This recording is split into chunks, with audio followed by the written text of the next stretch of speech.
Hello hi welcome नमस्ते, मेरा नाम है ऋतिक और आज हम फिर से बात करने वाले हैं एक और इंटरेस्टिंग कंसेप्ट के ऊपर। तो ये वीडियो उन बच्चों के लिए मोस्ट इंपॉर्टेंट होने वाली है जिनका या तो बीकॉम ऑनर्स में थर्ड सेमेस्टर का एग्जाम होने वाला है या फिर जिनके पास सब्जेक्ट है बिजनेस मैथमेटिक्स।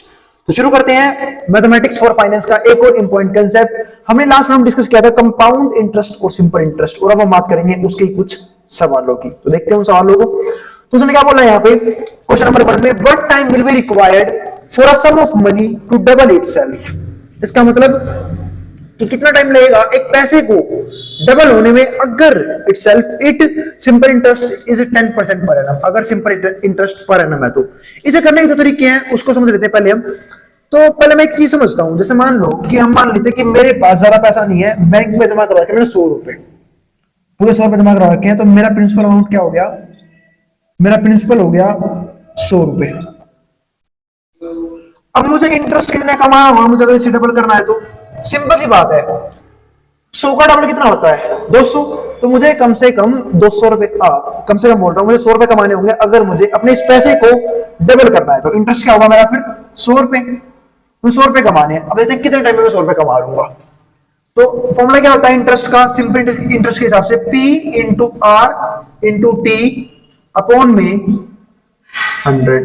इंटरेस्ट कितना आना चाहिए मेरे पास 100 रुपए, प्रिंसिपल कितना है वो भी 100 रुपए, rate of interest 10%, time period निकालना है और बटे में 100 तो रहेगा यूं का यूं। अब देखो ध्यान से, इस 100 से 100 कट गया, ये टी यूं का यूं, 10 मल्टीप्लाई में या आएगा डिवाइड में, तो 100 बाय में 10, 0 0 कट गया, टाइम कितना आ गया 10 ईयर्स, कि 10 साल रहेंगे अगर हमारे पास इंटरेस्ट रेट अगर 10% है, ठीक है। तो पैसे को डबल करने में सिंपल इंटरेस्ट से 10 साल लगेंगे, तो 10 साल लग गए हमारे पास, 10 ईयर्स आ गया हमारा आंसर।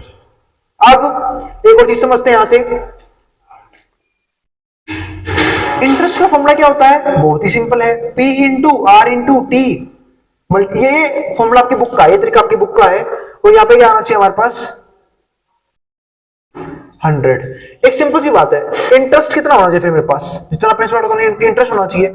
या फिर एक तरीका मैं बताऊं आपको, कंपाउंड अमाउंट का फॉर्मूला होता है एक सिंपल इंटरेस्ट के केस में भी। कंपाउंड अमाउंट का फॉर्मूला क्या होगा इस केस में, प्रिंसिपल में जोड़ दो इंटरेस्ट, और इंटरेस्ट का फॉर्मूला क्या होता है P into R into T multiply में 100। ये होता है फॉर्मूला कंपाउंड अमाउंट का। अब मैं यहां से देखो, P यहाँ पे भी है, P यहाँ पे भी, अच्छा सॉरी मल्टीप्लाई यहाँ पे प्लस था यहाँ पे, क्योंकि जब मैं प्रिंसिपल अमाउंट में इंटरेस्ट जोड़ूंगा तभी तो हमारे पास क्या आएगा कंपाउंड अमाउंट आएगा।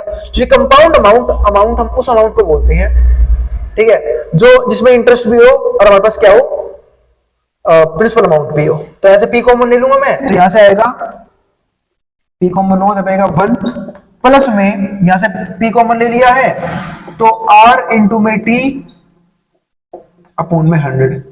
इसको मान लो मैंने यहाँ पे लिख दिया है C, या फिर मैंने सीधा यहाँ पे अमाउंट भी लिखता हूँ कि अमाउंट वो आएगा, ठीक है, अमाउंट का फॉर्मूला ये रहा, P प्लस में P into R into T upon 100। दोनों के पास P था, P इसके पास में P इसके पास में, P कॉमन ले लूंगा, यहाँ पे 1 बचेगा सिर्फ, यहाँ पे कुछ और है ही नहीं, जैसे P कॉमन लिया आर टी अपन 100 बच गया। ये आ गया हमारे पास फॉर्मूला। अब क्वेश्चन में क्या कहता है कि अमाउंट क्या होना चाहिए, डबल होना चाहिए। तो मेरे पास P कितना है, मतलब प्रिंसिपल अमाउंट कितना है P है, अब डबल करूंगा तो अमाउंट कितना होना चाहिए मेरे पास 2P, तो मैं 2P लिख लूंगा। यहाँ पे P यूं का यूं, 1 प्लस में रेट ऑफ इंटरेस्ट कितना है मेरे पास 10%, तो परसेंटेज के बटे में 100 आएगा। टाइम पीरियड कितना है मेरे पास 10 साल, टाइम पीरियड है 10 साल, नहीं टाइम पीरियड निकालना है इस क्वेश्चन में, तो इंटू में टी हम यहाँ पे यूं का यूं रखेंगे। अब समझने की कोशिश करते हैं इसको। तो मैं काम करूं, P से मैंने P काट लिया, क्योंकि P इस पर मल्टीप्लाई में आएगा, डिवाइड में तब भी कट जाएगा। यहाँ पे क्या रह गया, इसके नीचे पर से मिल लो, यहाँ पे जाएगा 100 प्लस में 10T और 100 आ जाएगा पूरे के मल्टीप्लाई में। भाई जब भी किसी एक टर्म के नीचे 1 हो फ्रैक्शन के अंदर, एक तरफ फ्रैक्शन एक तरफ बिना फ्रैक्शन के हो, इसके नीचे 1 लिया करो, इसकी से मल्टीप्लाई कर लिया करो। अगर एलसीएम लेना भी हो तो कोई दिक्कत नहीं है, 1 और 100 का एलसीएम कितना हो जाएगा 100 को मैं करूंगा 1 से डिवाइड, तो कितना आएगा 100, और 100 ही करूंगा फिर 1 से मल्टीप्लाई, क्योंकि जो भी एलसीएम आता है ना उसको हम करते हैं इस नीचे वाले से डिवाइड, और जो भी आंसर आया उसके ऊपर मल्टीप्लाई। तो 100 किया 1 से डिवाइड 100 आ गया, 100 इंटू 1 100 हो गया, 100 करूंगा 100 से डिवाइड 1 आ जाएगा, 1 इंटू में 10T हो गया, और यहाँ पे क्या है 2। अब 100 यहाँ पे डिवाइड में, यहाँ क्या हो जाएगा मल्टीप्लाई, तो हो जाएगा हमारा 200, यहाँ पे हो गया हमारा 100 प्लस में 10T। अब ये 100 यहाँ पे इसके प्लस में आएगा, माइनस का हो जाएगा, तो 200 में से घट जाएंगे 100, और यहाँ पे क्या रह जाएगा हमारे पास 10T। अब 200 में 100 हो गया, क्या बच गया 100, यहाँ पे 10t, अब 10t के मल्टीप्लाई में आएगा, डिवाइड में t कर जाएगी 100 बटे में 10, यहाँ पे t है 0 0 कट जाएगा, 10 हमारा आंसर। देखिए टाइम पीरियड क्या आ गया 10 साल, कि अगर सिंपल इंटरेस्ट 10% के रेट से है तो पैसे को डबल होने में 10 साल लग जाएंगे। ठीक है, तो ये हमारे पास एक टॉपिक। अब समझते हैं इसका ही दूसरा क्वेश्चन। दूसरा क्वेश्चन में क्या बोल रहा है, इफ इन 4 इयर्स 4 सालों में 2520 रुपए 3024 में चेंज हो जाता है, तो in what time at the same rate same रहेगा, will be 520 amounts to rupees 611 at the simple interest. और मैं ये निकालना है, तो देखो मुझे नहीं पता कैसे, मुझे इसी पता है कि हमारे पास रेट ऑफ इंटरेस्ट नहीं है, टाइम पीरियड पूछ रहा है, तो मैंने देखा कि उसने बोला कि सेम रेट से, जिस रेट से ये इतना हो गया उसी रेट से पता लगाना है। तो पहले मैं ये पता करूं कि ये किस रेट से इतना हुआ था इस 4 सालों में, तो पहले वो पता करते हैं। तो प्रिंसिपल की अमाउंट कितना आया 2520, हमें दे रखा है अमाउंट, ठीक है, और अमाउंट क्या होता है प्रिंसिपल प्लस में इंटरेस्ट। अमाउंट कितना है हमारे पास, अमाउंट है हमारे पास यहाँ पे 3024, प्रिंसिपल कितना है हमारे पास पहले था 2520, और हमें क्या निकालना है यहाँ पे सबसे पहले इंटरेस्ट। तो प्लस में आई मैं लगा लिया, ऐसे इंटरेस्ट निकाल लेता हूं, ये यहाँ पे प्लस में आएगा माइनस को जाएगा। यूं भी देख सकते हो आप कि अगर वो इससे इतना हो गया है तो बाकी जो बीच का जो गैप होगा वो क्या होगा, इंटरेस्ट रेट होगा, तो इंटरेस्ट होगा इंटरेस्ट अमाउंट, तो वो देख लेते हैं। इसमें से मैंने इसको माइनस कर लिया, तो 3024 में से ये यहाँ के माइनस का हो गया 2520, तो ये हमारे पास आ जाएगा इंटरेस्ट। तो कितना आया, 4 में 0 गए 4, 2 में से 2 गए 0, 30 में से 25 गए 5, तो 504 रुपए इंटरेस्ट मिला है। अब मैं यहां से रेट निकाल सकता हूं।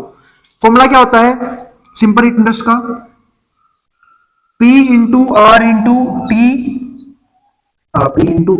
टी अपॉन में 100। आई बात समझ में। अब इंटरेस्ट कितना हमारे पास 504, ठीक है, इंटरेस्ट है 504। P कितना हमारे पास, प्रिंसिपल अमाउंट का हमारे पास 2520, और हमें पता नहीं है टाइम पीरियड था 4 सालों में, 4 सालों में हुआ है पैसा इतना, तो 4 इयर्स, और अपॉन में क्या आएगा 100। इस 0 से 0 कट गई, 10 यहाँ के मल्टीप्लाई हो जाएगा, कितना हो गया हमारे पास ये फिर काट लेते हैं इसको भी, 4 आएगा 2 पे, 10 आएगा 5 पे, अब 5 यहाँ के मल्टीप्लाई हो जाएगा, 504 गुना में 5 हो जाएगा हमारा, 500 गुना में 5 2520, क्योंकि हमारा 2520, ठीक है। और यहाँ पे क्या है हमारे पास 252 मल्टीप्लाई में 2, ये डिवाइड में देंगे क्योंकि मल्टीप्लाई में, ये डिवाइड में आएंगे क्योंकि जैसे ये मल्टीप्लाई में गया था तो डिवाइड में आएगा, तो ये आएगा हमारे पास 252, ठीक है, और नीचे आएगा हमारा 2 भी डिवाइड में, तो 252 से 252 कट गया 1 पे, 0 रह गया, 2 से 10 गया 5 पे, यानी कि आर आ गया हमारे पास 5। रेट ऑफ इंटरेस्ट 5 आ गया, रेट ऑफ इंटरेस्ट 5 आ गया, मुझे क्या निकालना है, सिर्फ एक चीज निकालनी है, वो क्या कि 520 611 हुआ है कितने टाइम पीरियड में, तो कितने का ब्याज मिला हुआ उसे, 520 और 611 में कितने गैप है, तो यहां समझते हैं। तो इंटरेस्ट जो होगा वो होगा हमारा 611, यानी कि अमाउंट माइनस में प्रिंसिपल अमाउंट, 520 कितना आया इंटरेस्ट हमारा, यहां से जाएगा कैरी लूंगा, 1 में 0 गए 1, 61 में से 52 गए, कितना बच गया 9, 91 रुपए आ गया हमारे पास इंटरेस्ट, ठीक है। तो अब फॉर्मूला क्या होगा इंटरेस्ट का, P into R into T multiply में 100। और क्वेश्चन वाले ने एक बात बोली थी कि इंटरेस्ट रेट दोनों का सेम है, जिस रेट से ये इतना हुआ है उसी रेट से ये भी इतना हुआ है, तो इंटरेस्ट तो मैं निकाला था, ये रहा 5% का निकाला था, वो 5% कितना हो गया, वो ये रहा 5%। तो इंटरेस्ट हमारे पास 91 है, प्रिंसिपल अमाउंट हमारे पास है कितना 520, ठीक है। रेट ऑफ इंटरेस्ट हमें अब निकाल लिया है 5, टाइम पीरियड हमें निकालना है, यहाँ पे कितना है 100, 1 0 से 0 कट गई, 5 से 10 गया कितने पे 2 पे, 2 से 52 गया कितने पे 26 पे, 26 आएगा डिवाइड में 91, ये मल्टीप्लाई में आएगा डिवाइड में 91 बटे 26, यहाँ पे आएगा टाइम पीरियड 13 से काट लो, 13 से 91, 13 दूनी 26, 7 बटे 2, 7 बटे 2 यानी कि 6 आएगा 3 पे, पॉइंट के बाद 1 10 लूंगा, 0 लूंगा, 10 आएगा 5 पे, 3.5। इंटरेस्ट रेट ऑफ कितना आ गया 3.5%, तो ये हमारा होगा इंटरेस्ट रेट।